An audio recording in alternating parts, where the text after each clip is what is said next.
2017 എറണാകുളം ജില്ലയിൽ വെച്ച് കേരളത്തിലെ അറിയപ്പെട്ട ഒരു സ്ത്രീ, ഒരു സിനിമാ മേഖലയിൽ പ്രവർത്തിക്കുന്ന ഒരു സ്ത്രീ അതിഗുരുതരമായ രീതിയിൽ ആക്രമിക്കപ്പെടുകയുണ്ടായി. അവരുടെ വാഹനം തന്നെ റാഞ്ചി കൊണ്ടുപോയി അവരെ ക്രൂരമായ വിധത്തിൽ ഒറ്റപ്പെടുത്തി പീഡിപ്പിച്ച വാർത്ത കേരളം വായിച്ചതാണ്, കണ്ടതാണ്. ഒരുപാട് അന്വേഷണങ്ങൾ, കേസുകൾ അതുമായി ബന്ധപ്പെട്ട് നടന്നു. പല ആളുകളും പിടിക്കപ്പെടുമെന്നൊക്കെ നമ്മൾ വായിച്ചു. പക്ഷെ ഒന്നും ആയില്ല. അങ്ങനെ അന്ന് സർക്കാർ 2017 സിനിമാ മേഖലയുമായി ബന്ധപ്പെട്ട് ഉള്ള അക്രമങ്ങളെക്കുറിച്ചും അതിലെ അവകാശ ലംഘനങ്ങളെക്കുറിച്ചും അതുമായി ബന്ധപ്പെട്ട സംഗതികൾ പഠിക്കാൻ, അന്വേഷിക്കാൻ ഒരു കമ്മീഷനെ നിയമിച്ചു. ആ കമ്മീഷൻ 2 വർഷക്കാലം പഠനം നടത്തി. ആ മേഖലയിൽ വർക്ക് ചെയ്തിരുന്ന ആളുകളുമായിട്ടൊക്കെ അവർ സംസാരിച്ചു.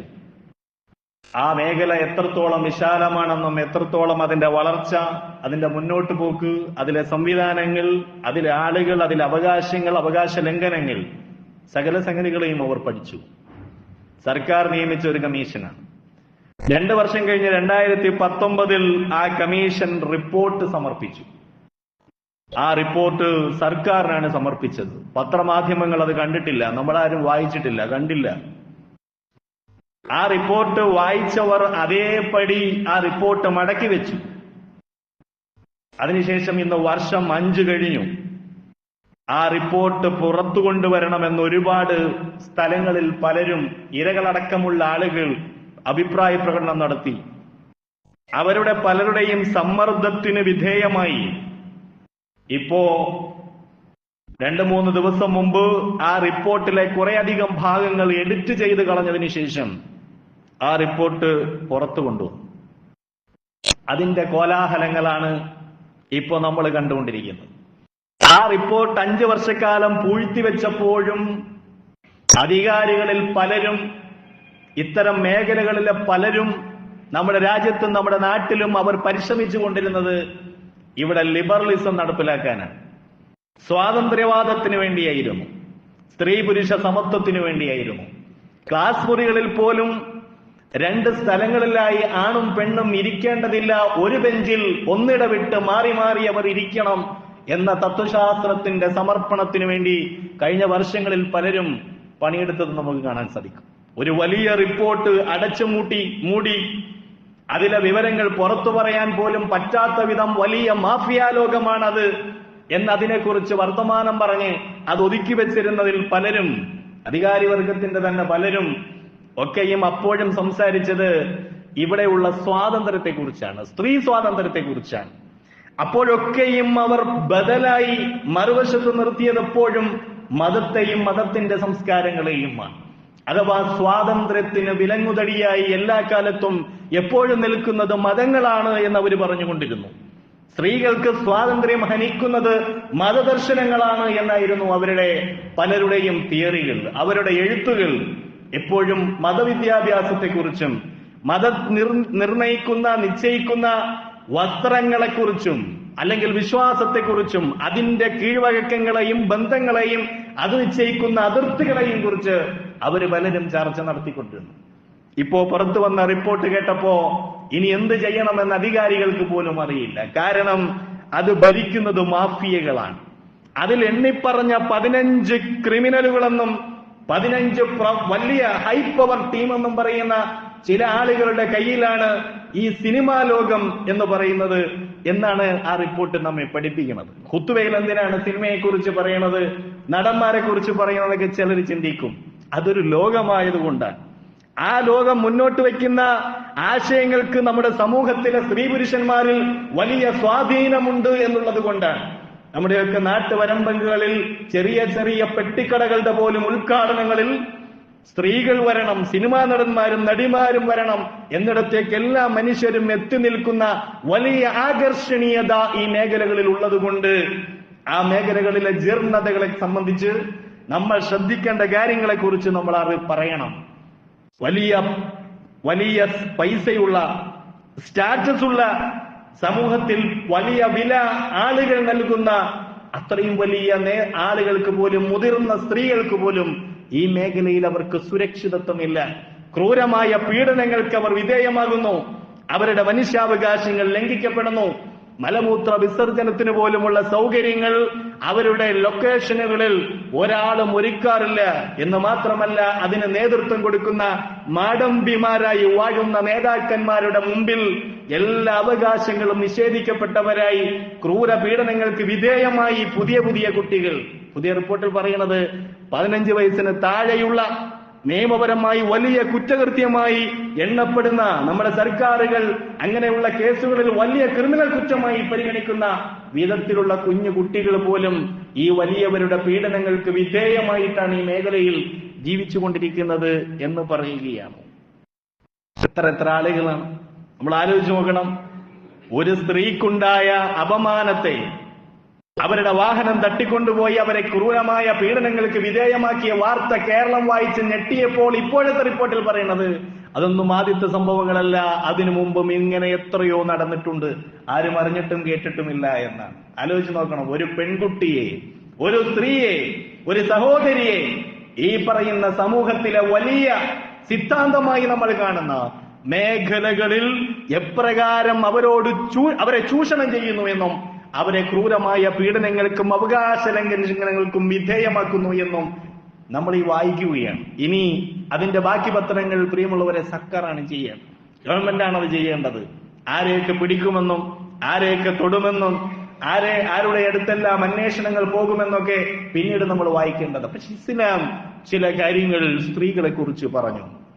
നമ്മൾ കഴിഞ്ഞ പല കുത്തുബകളിലും വീട്ടിന്റെ അകത്ത് അവകാശങ്ങളെ കുറിച്ച്, സ്ത്രീക്ക് കൊടുക്കേണ്ട അവകാശങ്ങളെ കുറിച്ച്, മുതിർന്നവരും ചെറിയവരും ഭാര്യയും ഭർത്താവും പരസ്പരം പാലിക്കേണ്ട മര്യാദകളെ കുറിച്ച് ഒക്കെ ഈ ദർശനം എന്തിനാണ് ഇത്തരം സംഗതികൾ പഠിപ്പിച്ചത് എന്നാണ് നമ്മൾ പറഞ്ഞത്. സുന്ദരമായ ഒരു സമൂഹഘടനയുടെ നിർമ്മിതിക്കാണ്. ഇസ്ലാം എങ്ങനെയാണ് ഒരു സ്ത്രീയെ പരിചയപ്പെടുത്തുന്നറിയോ? അബ്ദുല്ലാഹ് ഇബ്നു അംർ റളിയല്ലാഹു അൻഹു പറയുകയാണ്, അന്ന റസൂലുള്ളാഹി സ്വല്ലല്ലാഹു അലൈഹി വസല്ലം, അല്ലാഹുവിന്റെ റസൂൽ പറഞ്ഞു, അദ്ദുനിയ മത്താഉൻ, ഈ ലോകത്തിലെ ദുനിയാവെന്ന് പറഞ്ഞാൽ പലതരത്തിലുള്ള സമ്പാദ്യങ്ങളാണ്, പലതരത്തിലുള്ള നേട്ടങ്ങളാണ്, പലതരത്തിലുള്ള വിഭവങ്ങളാണ്. എന്നിട്ട് റസൂൽ സല്ലല്ലാഹു അലൈഹി വസല്ലം പറഞ്ഞു, വഖൈറു മത്താഇ ദുനിയ അൽ മർഅത്തു സ്വാലിഹ, ഈ ദുനിയാവിലെ ഏറ്റവും ശ്രേഷ്ഠമായ ആ സംഗതി, സമ്പാദ്യം എന്ന് പറയുന്നത് ഏറ്റവും നല്ല സൽസ്വഭാവിയായ ഒരു സ്ത്രീയാണ്, സൽസ്വഭാവിയായ ഭാര്യയാണ്, മകളാണ്, സഹോദരിയാണ്, അമ്മയാണ്. ഇസ്ലാം പഠിപ്പിക്കണം ഒരു സ്ത്രീക്കുള്ള മാഹാത്മ്യത്തെ അത്രമേൽ ഗാംഭീര്യത്തോടെ പ്രവാചകൻ സല്ലല്ലാഹു അലൈഹി വസല്ലം നമ്മെ പഠിപ്പിക്കുന്നുണ്ട്. ലോകത്തുള്ള വിശ്വാസികൾക്ക് മാതൃകകളായി സ്ത്രീകളുടെ പേരുകൾ പരിശുദ്ധ ഖുർആൻ എടുത്തു പറഞ്ഞിട്ടുണ്ട്. ആസിയ റളിയല്ലാഹു അൻഹയെ കുറിച്ച്, അതുപോലെ തന്നെ മറിയം റളിയല്ലാഹു അൻഹയെ കുറിച്ച്, ഹാജറയെ കുറിച്ച് ഒക്കെ പരാമർശങ്ങൾ പരിശുദ്ധ ഖുർആൻ സ്ത്രീകളെ കുറിച്ച് നടത്തുന്നത് നമുക്ക് കാണാൻ സാധിക്കും. യാ അയ്യുഹന്നാസു തഖൂ റബ്ബക്കുമുല്ലദീ ഖലഖക്കും മിൻ നഫ്സിൻ വാഹിദ വഖലഖ മിൻഹാ സൗജഹാ വബത്ത മിൻഹുമാ റിജാലൻ കസീറൻ വനിസാ. എപ്പോഴും സ്ത്രീ പുരുഷ ബന്ധങ്ങളെ കുറിച്ച്, സമത്വത്തെ കുറിച്ച് സംസാരിക്കുന്ന ഇടങ്ങളിൽ പരിശുദ്ധ ഖുർആൻ ഉയർത്തിപ്പിടിച്ചൊരായത്താണ് ഇത്.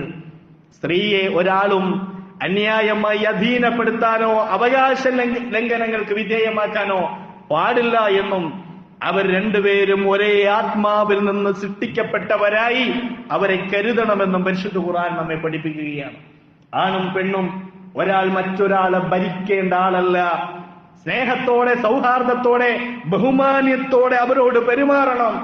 അവരെ പീഡനങ്ങൾക്ക് വിധേയമാക്കാൻ പാടില്ല എന്ന പരിശുദ്ധ ഖുർആനിന്റെ വലിയ അധ്യാപനം പ്രിയമുള്ളവരെ നമുക്ക് കാണാം.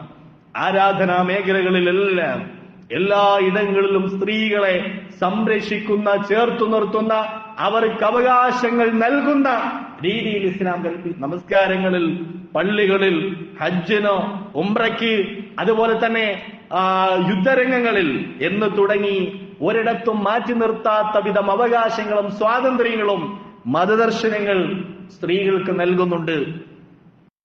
അങ്ങനെ അവകാശങ്ങളുടെ മേഖലയിൽ ഒരു കുറവും അവരോടില്ല. എന്നിട്ട് അല്ലാഹു സുബ്ഹാനഹു വ തആല പറയുന്നത്, ഇവരെ സംരക്ഷിക്കണം. സ്ത്രീകളെ എല്ലാ മേഖലകളിലും എല്ലാ അർത്ഥത്തിലുമുള്ള ദ്രോഹങ്ങളിൽ നിന്നും ഉപദ്രവങ്ങളിൽ നിന്നോ എല്ലാ കാലത്തും അവരെ സംരക്ഷിക്കുക കൂടി ഇസ്ലാം ചെയ്യുന്നുണ്ട് ഇസ്ലാമിക അധ്യാപനങ്ങളിലൂടെ എന്ന് നമുക്ക് കാണാൻ സാധിക്കും. യാ അയ്യുഹൻ നബിയു, പ്രവാചകരെ അവരോട് പറയുക. ആരോട്? കൊല്ലി അസ്വാജിക്ക, താങ്കളുടെ ഭാര്യമാരോട്, വബനാത്തിക്ക, മക്കളോട്, വനിസാഇൽ മുഅ്മിനീൻ, വിശ്വാസികളായ സ്ത്രീകളോട് മുഴുവൻ പ്രവാചകരെ താങ്കൾ പറയുക.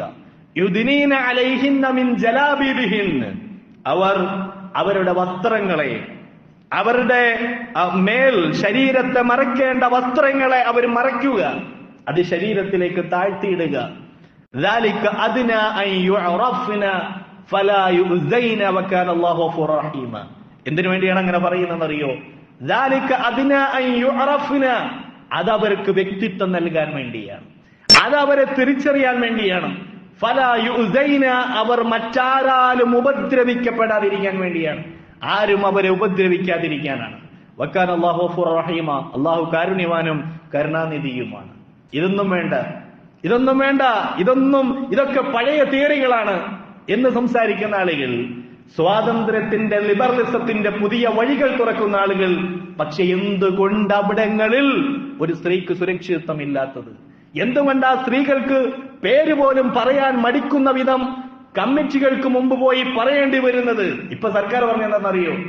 എത്രയോ നാള് 2 വർഷക്കാലം എടുത്ത് അന്വേഷണം നടത്തിയ ഒരു കമ്മീഷന്റെ മുമ്പിൽ എത്രയോ സ്ത്രീകൾ, ചെറുതും വലുതുമായി മുതിർന്നവർ ഒക്കെ വന്നിട്ട് പരാതി പറഞ്ഞ്, ആ പരാതികളുടെ പേജുകളിൽ അവരുടെ സംഘടന പറയുന്നത് 4 ദിവസം കൊണ്ടൊന്നും വായിച്ചാൽ തീരുന്ന ബുക്കല്ലായിരുന്നാണ് പരാതി. അത്രമേൽ വലിയ റിപ്പോർട്ടാണിത്. അത്രയും വലിയ റിപ്പോർട്ട് ഉണ്ടാക്കി സമർപ്പിച്ചിട്ടും ഇപ്പോഴും പറയുന്നത് എന്താണെന്നറിയോ? അവര് നേരിട്ട് പരാതി പറഞ്ഞാൽ നമുക്ക് കേസെടുക്കാം. നേരിട്ട് പറയാനുള്ള ധൈര്യമില്ല അവർക്ക്. ഫ്രീഡത്തിന്റെ മേഖലയിൽ, ഇത്രയും സ്വാതന്ത്ര്യമുള്ള മേഖലയിൽ, ലിബറലിസത്തിന്റെ മേഖലയിൽ എന്തുകൊണ്ട് ഒരു സ്ത്രീ ഉപദ്രവിക്കപ്പെടുന്നു? പ്രശസ്തിയുള്ള ഒരു സ്ത്രീ, സമ്പത്തുള്ള ഒരു സ്ത്രീ, അല്ലെങ്കിൽ അങ്ങനെയുള്ള പല രീതികളിലും സമൂഹത്തിൽ പ്രത്യക്ഷത്തിൽ വിലകൽപ്പിക്കപ്പെടുന്ന സ്ത്രീകൾ, സഹോദരിമാർ, അവരുടെ ജീവിതത്തിൽ പുറത്തു പറയാൻ പറ്റാത്ത വിധം അവർ ദ്രോഹങ്ങൾക്ക് വിധേയമാക്കപ്പെടുന്നത് എന്തുകൊണ്ടൊരു ക്വസ്റ്റ്യൻ ഇല്ലേ? ആ ചോദ്യത്തിന്റെ മറുപടികളാണ് ഇസ്ലാം ഒരു ജീവിതത്തിൽ പാലിക്കേണ്ട മര്യാദകൾ എന്ന് പറഞ്ഞുകൊണ്ട് ഇസ്ലാം പഠിപ്പിക്കുന്നത്. അപ്പോഴത്തേക്കും അത് പ്രാകൃത ദർശനമായിട്ട് മാറുകയാണ്. പ്രിയമുള്ളവരെ, പരിശുദ്ധ ഖുർആൻ എങ്ങനെ നമ്മെ പഠിപ്പിക്കുന്ന കാണാൻ സാധിക്കും. പ്രവാചകൻ സല്ലല്ലാഹു അലൈഹി വസല്ലം പറഞ്ഞു, ലാ യഖ്ലുവന്ന റജുലുൻ ബിഇംറാത്തിൻ ഇല്ലാ മഅ ദി മഹ്റമിൻ. എന്തിനാണ് റസൂൽ സല്ലല്ലാഹു അലൈഹി വസല്ലം അത് പറഞ്ഞത്? ഒരു സ്ത്രീ പുറത്തിറങ്ങിയാൽ, അവർ യാത്ര ചെയ്താൽ, അവരെത്തിപ്പെടുന്ന മേഖലകളിൽ ലാ യഖ്ലുവന്ന റജുലുൻ ബിഇംറാത്തിൻ ഇല്ലാ മഅ ദി മഹ്റം, അവരെ സംരക്ഷിക്കുന്ന ആരെങ്കിലും കൂടെ ഉണ്ടായിരിക്കണം.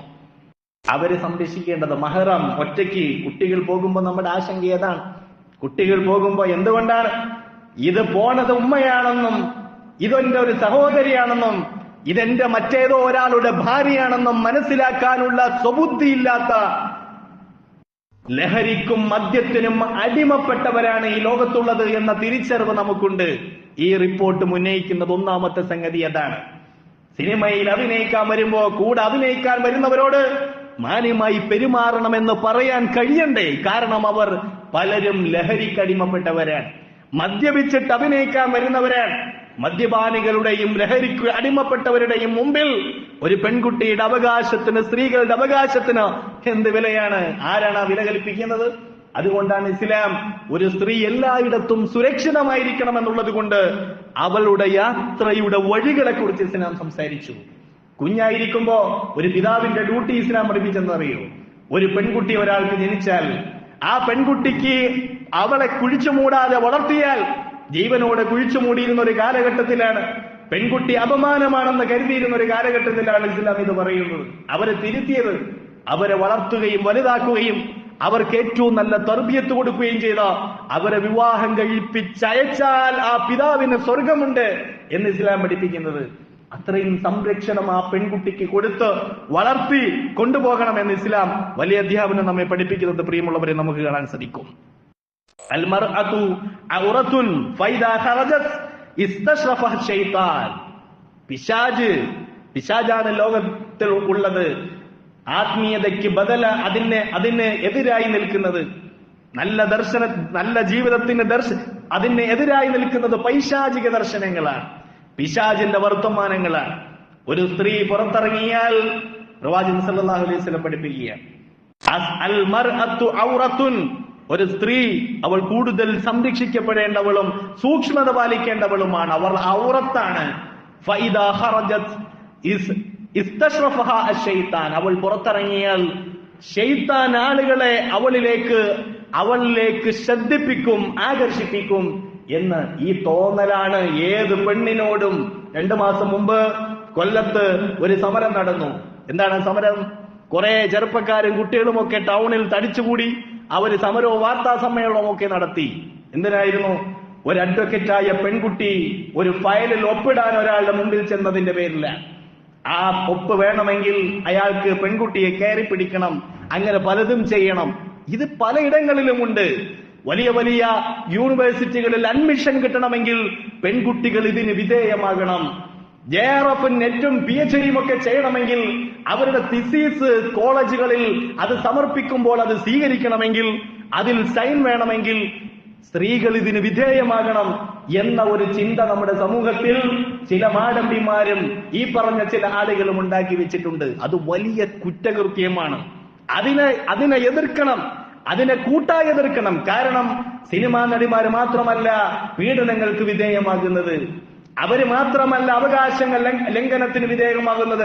ആ കാഴ്ചപ്പാട് വളർത്തിയെടുക്കുന്ന ആണുങ്ങൾ എല്ലായിടത്തും പലയിടങ്ങളിലും ഉണ്ടാകും. അവിടങ്ങളിലെല്ലാം സാധാരണക്കാരുടെ മക്കൾ, സാധാരണക്കാരുടെ ഭാര്യമാർ ഏതൊരു പെണ്ണിനെ കണ്ടാലും ആ കാഴ്ചപ്പാടോടുകൂടി മാത്രം കാണുന്ന ആളുകൾ, അത് പൈശാചിക സ്വാധീനമാണ് അവരെ നയിക്കുന്നത് എന്ന് പ്രവാചകൻ നമ്മെ പഠിപ്പിക്കാൻ ഇസ്ലാം തിരിച്ചു പഠിപ്പിച്ചു. ഇതുപോലെ ഏത് പെണ്ണിനെ കണ്ടാലും വ്യഭിചരിക്കാൻ തോന്നും എന്ന് പറഞ്ഞ് പ്രവാചകന്റെ അടുക്കൽ വന്ന ഒരു മനുഷ്യനോട് ഇസ്ലാം പഠിപ്പിച്ച ദർശനം എന്താണെന്നറിയോ? പഠിപ്പിച്ച അധ്യാപനം, എടോ താൻ ആഗ്രഹിക്കുന്ന പ്രവൃത്തി അതിന് വിധേയമാകുന്നത് നിന്റെ ഉമ്മയാണെന്ന് നീ സങ്കല്പിക്കുക.